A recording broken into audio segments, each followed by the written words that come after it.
तो हम chapter first अपना कर रहे थे, जिसका फर्स्ट पार्ट हम कर चुके हैं। नाउ हम आगे चलते हैं। इसमें हमने ये देखा था कि लास्ट में एम हेमल जो है वो बैड न्यूज़ बताते हैं कि आज उनका लास्ट चैप्टर है, लास्ट लेसन है। ठीक है, कल से जर्मन पढ़ाई जाएगी, जर्मन टीचर आएंगे। नाउ अब हम आगे चलते हैं अपने चैप्टर पर। ठीक है, तो ये बातें काफ़ी शॉकिंग होती है फ्रेंड्स के लिए, क्योंकि और वो काफ़ी सॉरी फील करता है क्योंकि उसे लिखना नहीं आता, पढ़ना नहीं आता खुद की लैंग्वेज।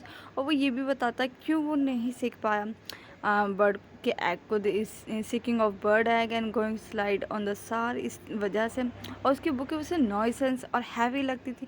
अब उसकी फ्रेंड है उसकी बुक अब नाम, और ये इन सब चीज़ों से गिव अप नहीं कर सकता, एम हेमल से भी नहीं कर सकता। और वो ये सोचता है कि अब हम एम हेमल से कभी नहीं मिल पाएंगे। इसी वजह से वो कितने, तो अब उसे ये समझ आता है कि क्यों हमारे टीचर ने इतने ब्यूटीफुल क्लोथ्स पहन रखे हैं, क्यों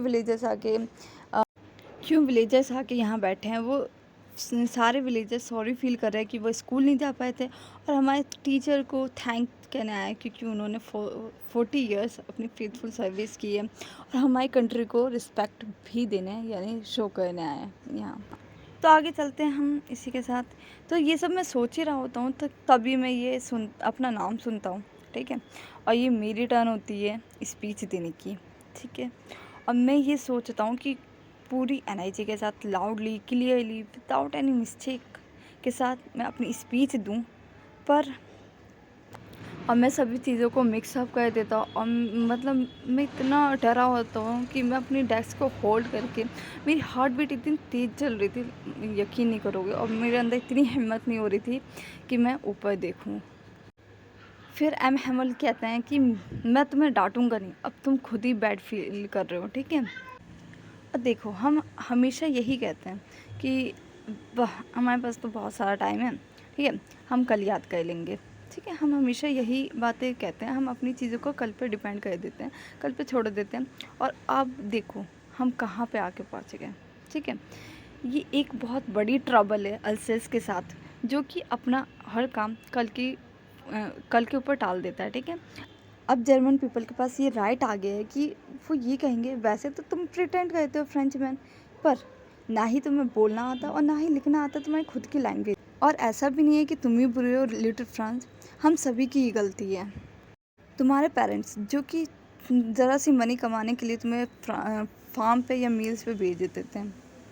और ये ब्लेम मैं खुद पे भी ले रहा हूँ कि अगर मैं तुम्हें पढ़ाने के बजाय मैं तुम्हें अपने फ्लावर को पानी देने के लिए भेज देता था, और जब भी मेरा फ़िशिंग करने का मन करता था, और मैं तुम्हें हॉलीडे दे देता था। एक बात के बाद दूसरी बात ऐसे ही कहते कहते हमारे जो एम हेमल है वो हमारी लैंग्वेज के बारे में बताते हैं कि, और फ्रेंच लैंग्वेज के बारे में बताते हैं कि इस दुनिया की सबसे ज़्यादा ब्यूटीफुल लैंग्वेज है, और क्लियरेस्ट है, लॉजिकल है, और हमें अपनी लैंग्वेज को बचा के रखना चाहिए, कभी भूलना नहीं चाहिए। क्योंकि जब लोग एनस्लेव्स होते हैं यानी गुलाम होते हैं, तो हमारी जो लैंग्वेज है वो की तरह काम आती है। तो इन सब के बाद अब हमारी ग्रामर स्टार्ट होती है, पढ़ने का समय, जो कि आज तक मुझे कभी समझ ही नहीं आई।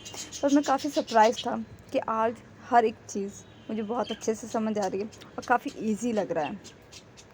और मैं ये सोच रहा हूँ कि शायद मैंने कभी इतने ध्यान से एम हेमल को नहीं सुना, और एम हेमल ने शायद ही कभी इतनी पेशेंस के साथ हमें एक्सप्लेन किया हो हर एक चीज़। और वो चाहते हैं कि उन्हें जितना मालूम है ना, वो सारी बातें हमें आज ही बता दें, जाने से पहले सभी चीज़। आज के लिए इतना ही, बाकी हम कल पढ़ेंगे।